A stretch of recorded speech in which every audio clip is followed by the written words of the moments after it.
If we look at this South African variant, how long does it take to decipher if the vaccines that are being developed will in fact be effective against it? It takes a bit of time. The first thing you need to do is understand the genetics of the virus. You need to sequence the virus genome. That's not occurring everywhere. In the UK, we are using a lot of sequencing to help in virus surveillance.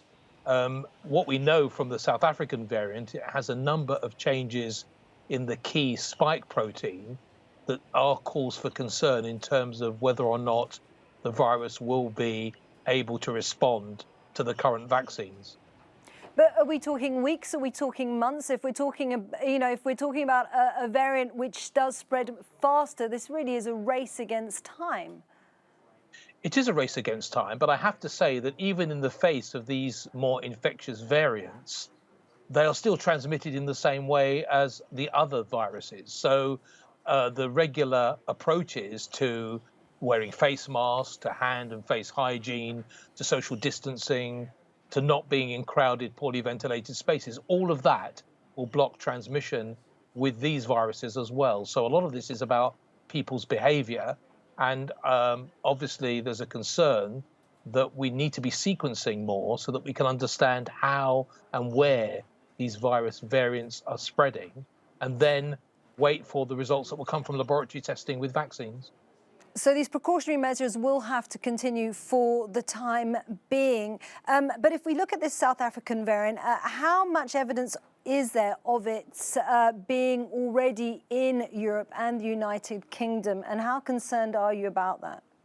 Well, I'm very, very concerned because we know that the UK variant is difficult enough and is responsible for fueling the current crisis we have in the United Kingdom with very large numbers of cases being reported every day. We just heard, for instance, that we have over 60,000 cases reported in the last 24 hours. So that's bad enough. The South African variant we know is in the United Kingdom. And if our understanding of the UK variant is anything to go by, I think once you've started to detect these variants by sequencing, they're probably everywhere anyway. They're probably all around the world.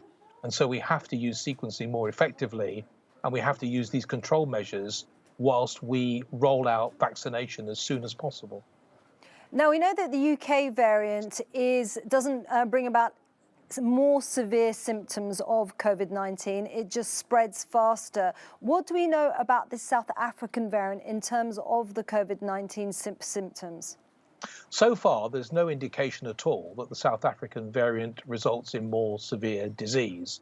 And there is a pattern emerging here, which is consistent with what we understand about these coronaviruses, which as they change in our bodies, they can become more infectious, but that does not necessarily mean they are any more pathogenic.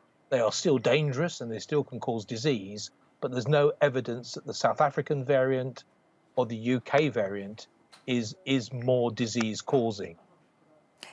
And then is it weird in some respects that there are these highly mutated variants of COVID-19 being detected around the world? Because they're certainly causing alarm, aren't they? Well, this has been going on, from the very beginning of the pandemic. From day one, the virus changes because as it replicates in our bodies and copies itself and makes millions of copies of itself, little mistakes occur.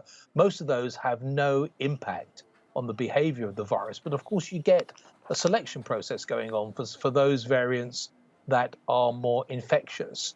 As we sequence more of the viruses, we'll find more of these mutations. And the important thing is that we have to adapt our behavior. I mean, we may well have to adapt the vaccines as well to accommodate some of these changes if they become really prolific.